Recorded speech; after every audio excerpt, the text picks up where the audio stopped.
Hola bikers, bienvenidos nuevamente a tu canal Viejos Lobos de Carretera. Soy David Walsh, presidente fundador de Lobos de la Carretera MC El Salvador, un club fundado en 1998. Y si eres nuevo en el canal, te damos la bienvenida y te recordamos que este canal trata de toda la cultura biker, de viajes, de tips moteros, de entrevistas, analizamos series, películas y todo lo que tiene que ver con este mundo de las dos ruedas que tanto nos apasiona.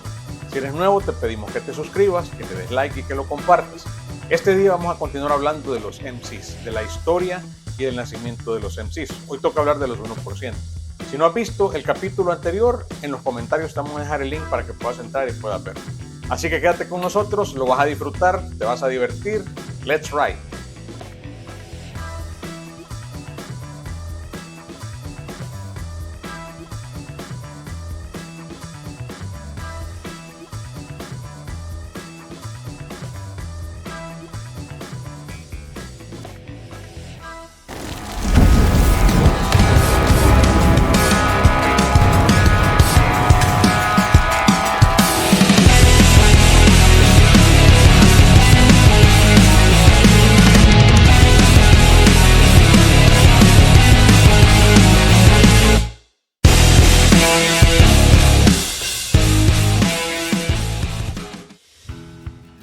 Hola bikers, bienvenidos nuevamente a tu canal Viejos Lobos de Carretera. Te saluda David Walsh, presidente fundador de Lobos de la Carretera MC El Salvador, un club fundado en 1998. Este día vamos a dar continuidad al tema de la historia y el surgimiento de los MC. Como habíamos mencionado antes, hoy hablaremos sobre los clubes 1% y su evolución. Como parte de los objetivos de este canal es transmitir la cultura biker. No vamos a juzgar si la manera de vivir de un club es la correcta o la incorrecta. Simplemente vamos a transmitirte la información que se ha obtenido y que seas tú el que saques tus propias conclusiones. Cabe destacar que como parte de la comunidad de los MC, siendo presidente de Lobos de la Carretera MC El Salvador, nuestro respeto y amistad a todos los clubes con los que nos relacionamos, ya que hay amistad con clubes tanto del 99% como del 1%.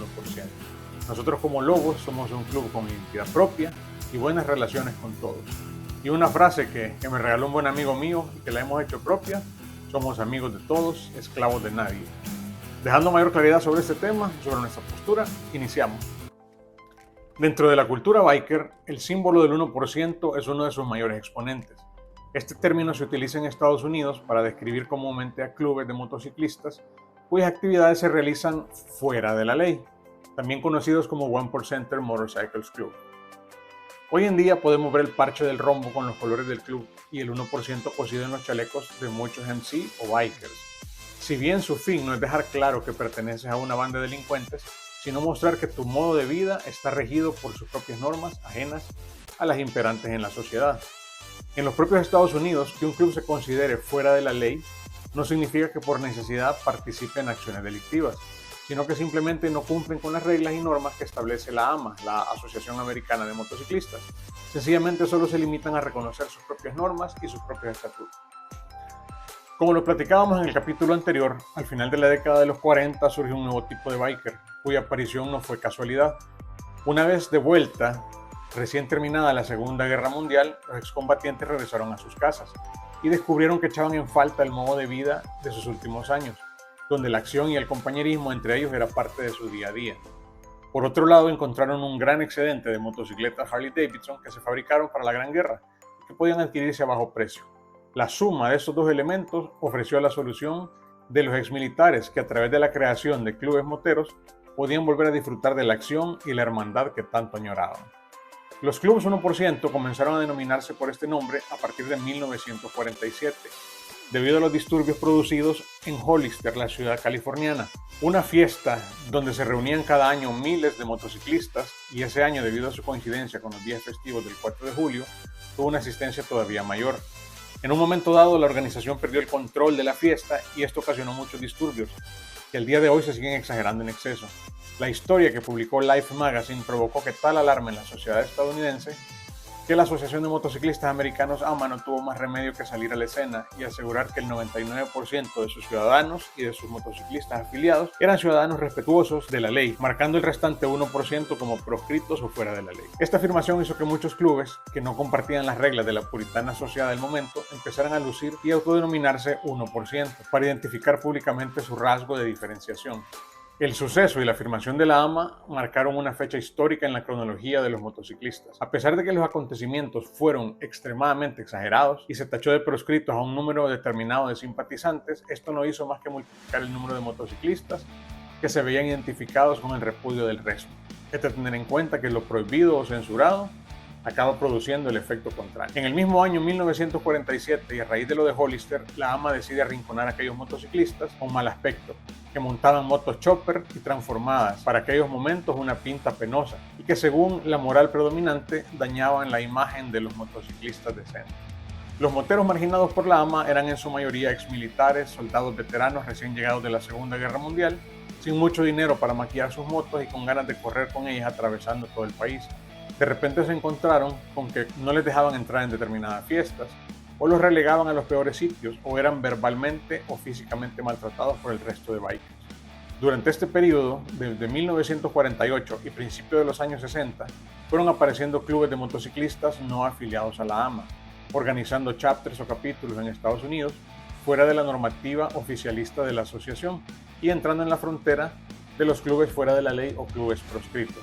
A principios de este periodo, ciertos miembros del Peace of Bastard de Bloomington salieron de su club y formaron el primer chapter de Hells Angels Motorcycle Club. También durante este periodo, el Bushfighter y uno de los primeros clubes proscritos comenzó un declive rápido en el número de miembros y una final de bandada al verse los clubes afectados. Esto, al igual que toda la sociedad, por las impregnaciones del conflicto de Estados Unidos-Vietnam entre 1958 y 1975. Para el final del conflicto, recoger una cosecha de veteranos mal vistos, descontentos y preñados con las etiquetas de asesinos, similar a lo que contábamos de los excombatientes de la Segunda Guerra Mundial, solo que ahora la edad media no era de 26 años, sino de 19. Así que durante esta época, que los 1% emergieron de manera importante. Los clubes dominantes se convertían en una secesión de la AMA con fuerza propia, reclamando el 1% restante como divisa de honor y formándose en una asociación de verdad, conociéndose a sus componentes como los 1%. Los 1% originales acordaron un símbolo en forma diamantada para denotar su estado social marginal, pero exclusivo, y acordaron establecer límites geográficos dentro de California, donde funcionaría cada club. De igual manera, acordaron la combinación de colores propia de cada uno de estos clubes, 1%. Aunque estos clubes ya existían antes de la Guerra del Vietnam, fue a mediados de los 60 cuando su fuerza se hace perceptible a los ojos de la sociedad. Un punto significativo en la evolución de los 1% se hizo evidente en California durante el verano de 1964. En esos momentos, 2 miembros de Hells Angels MC de Oakland fueron arrestados y fueron acusados de violar a 2 mujeres en Monterrey, California. Por falta de evidencias fueron puestos en libertad, pero parece que la cobertura de medios del incidente llamó la atención de ciertos oficiales del gobierno del estado de California. El senador Fred Pfar del estado de California exigió una investigación inmediata de los clubes de motos proscritos, y el abogado general del estado de California, Thomas C. Lynch, continuó con las pesquisas.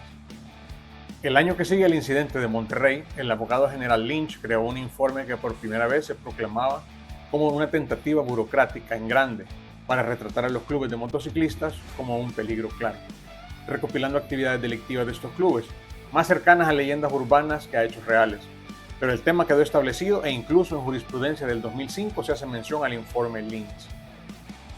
La verdad es que algunos titulares fueron muy amarillistas y esto tuvo un efecto importante en la sociedad.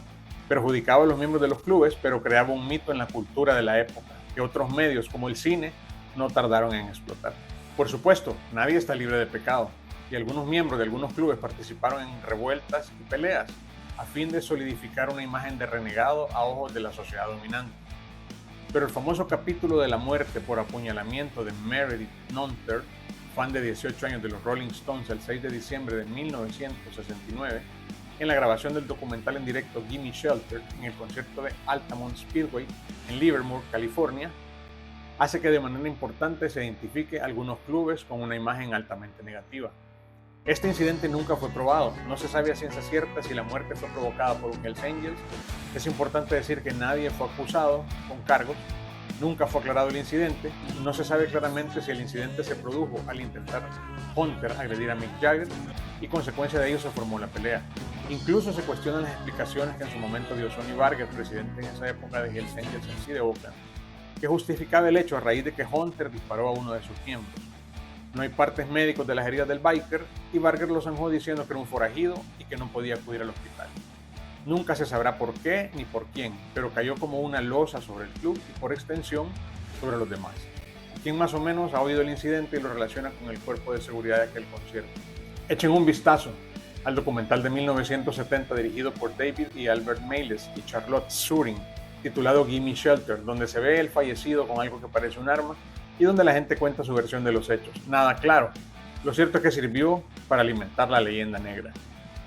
Siguiendo con lo que nos interesa, durante los 60s y 70s se crean más clubes del 1% del estilo de los Sons of Silence Motorcycle Club en el Medio Oeste, los Bandidos Motorcycle Club en Texas, los Pagans Motorcycle Club en Pensilvania, aparecen los Mongols MC, los Vagos MC, los Warriors MC en Florida, los Pop-Ups MC y los Gypsy Jokers MC, los Galloping Gooses MC, los Henchmen MC, fuera de las áreas geográficas donde solían funcionar, y al final se establece una jerarquía de clubes.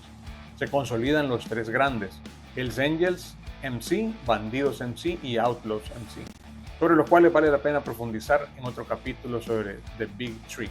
La pertenencia a un club del 1% significa en gran medida que las necesidades de organización son prioritarias y están sobre las necesidades del individuo, incluso de su familia y de su trabajo. Y aunque siempre se les ha tachado de realizar actividades delictivas, solo una minoría de miembros de tales grupos ha sido identificados realmente como tales, pero siempre es más atractivo y más comercial vender la mala fama. El símbolo dominante del 1% es el diamante, como ya vimos. Este parche de forma diamantada con el texto 1% o el símbolo alfanumérico 1%, bordado en el centro, se exhibe generalmente en la solapa izquierda del chaleco del portador, sobre el corazón. Sin embargo, por lo menos un club pone el símbolo de los 1% en el patch trasero, el Bandidos MC. El símbolo de los 1% utiliza los dos colores dominantes en el esquema del color del club. Por ejemplo, Hells Angels MC incorpora un fondo blanco con letras rojas. Los Outlaws deletrean blanco en un fondo negro y el Bandidos MC utiliza el deletreado y los bordes rojos en un fondo dorado. Cabe destacar que algunos chapters de los Hells Angels en los Estados Unidos dejaron de lucir el diamante. Según Sonny Barger, los estándares de MC de los Hells Angels para la pertenencia de un miembro son más altos que los de cualquier otro club de la motocicleta, 1%. Esto sucedía en el chapter de Oakland, aunque si echas un vistazo en la web de Hells Angels se proclaman que son el club 1% más antiguo y más grande. Y además es un grupo participativo con otros clubes, que incluso da a conocer su estatus a través de campañas de acción social como el aporte económico a centros sanitarios, campañas de Navidad pro niños necesitados y obteniendo apoyo a través de la venta de material promocional como camisetas, hebillas, etc., donde aparece el famoso 81 que representa a los Hells Angels. El 8 es la octava letra del abecedario, que simboliza la H, y el 1 la primera, que es la letra A. Luego 81, Hells Angels. No es tan fiero el león como lo pintan, pero como siempre hay alguien que se despista. Los clubes del 1% a nivel interno velan por controlar el comportamiento aceptable de sus miembros, dictando en casos necesarios sanciones rápidas y severas a los que violen las reglas y responsabilidades individuales. Existen, para tanto, miembros con responsabilidad para esta tarea. Estos miembros exhiben un patch de forma diamantada idéntico a estos descritos anteriormente, generalmente al frente del chaleco, pero dentro del patch se encuentran generalmente las letras del club más que la leyenda del 1%. El cometido de estos miembros suele ser el mantenimiento de la disciplina del club durante funciones oficiales, a actuar con el brazo de la aplicación de la dirección local y supervisar el comportamiento de los individuos más problemáticos durante acontecimientos sociales del club. Este cometido se designa en función de las habilidades y las capacidades que ciertos miembros poseen, formados en ocasiones por fuerzas especiales de los Estados Unidos en técnicas de combate, de armas y de cuerpo a cuerpo. Clubes 1% o clubes fuera de la ley.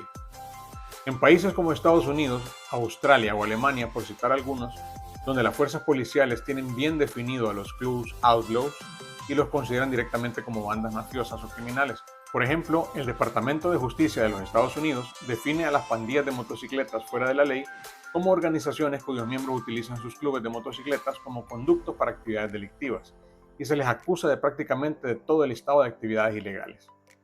Incluso acusan directamente a clubes tan conocidos como Hells Angels, Outlaws, Bandidos, Pagans o Warlocks, por citar los más conocidos de una larga lista, de ser entidades delictivas. Casualmente todos estos clubes lucen el patch 1% en su chaleco.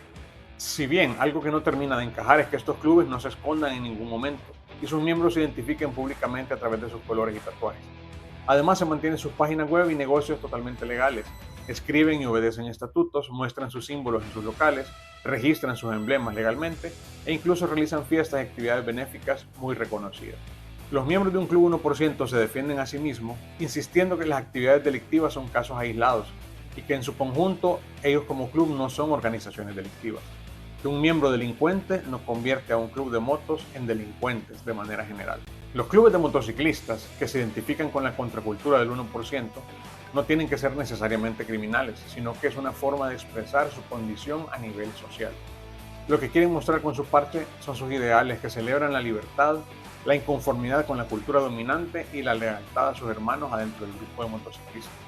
Simplemente les parecen absurdas muchas leyes y normas establecidas de la sociedad y se rebelan contra ellas, creando su mundo dentro del mundo, donde entre ellos lo que tiene realmente valor son sus normas y sus compromisos. Es tan simple que llevar un 1% solo significa que intentan vivir la vida a su manera, bajo otros códigos que dictan cómo actuar al margen de la sociedad, tanto para lo bueno como para lo malo. ¿Cuál ha sido la influencia cultural de los clubes 1%? Los motociclistas fuera de la ley y sus clubes han sido frecuentemente retratados y parodiados en las películas, series y medios en general, dando lugar a un género de película de moteros malotes. Esto ha creado una relación amor-odio con el público en general, que si bien casi siempre es una opinión negativa, ha sido utilizado por muchas industrias, sobre todo el sector moda, que han llegado incluso a entrar en conflictos legales con algunos clubes. No cabe duda que el símbolo 1% conlleva una imagen que consigue transmitir peligro, rebeldía, sexo y valores propios. En la actualidad son miles los que llevan la insignia del 1%, entre ellos los grandes MCs. Uno de los motivos fue que muchos decidieron montar un club ajeno al 99% o radicalizar el club que ya tenían creado. Clubes con su propia legislación, sin la AMA, y el distintivo se expande como la pólvora. La cultura, disciplina y jerarquía de los clubes 1% ha permeado también al resto de los clubes 99%, ya que muchos han adoptado varios aspectos de los clubes 1%, aunque de una manera menos radical. Hoy en día, el término 1% toma toda una simbología. Representa estar en una minoría en la búsqueda de la libertad sin necesidad de estar ligado a lo ilegal. Por ese motivo, cualquier motociclista que sienta su pasión por las motos y se identifique diferente a la sociedad podría ser un buen acreedor de dicho símbolo, pero en la realidad muchos MCs son reacios a ver dicho símbolo en cualquier persona y lo identifican como parte de sus propios MCs, pudiendo llegar a indicar a quien lo lleve a que se desprenda de él o incluso pueden ayudar a quitarse. Como curiosidad hay que decir que los sucesos de Hollister inspiraron una de las grandes películas moteras de todos los tiempos, The Wild One, conocida en español como El Salvaje, donde se puede ver a Marlon Brando sobre una Triumph, la cual analizaremos y te contaremos en otro capítulo.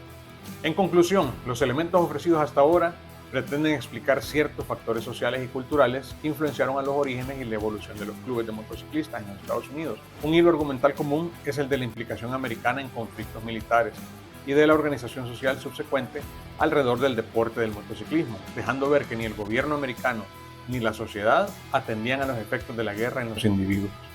Debido a esta carencia de la reasimilación estructurada, los veteranos fueron creando una subcultura en los orígenes de clubes de motoristas, militarizados, jerárquicos y en cierto modo proscritos en su origen.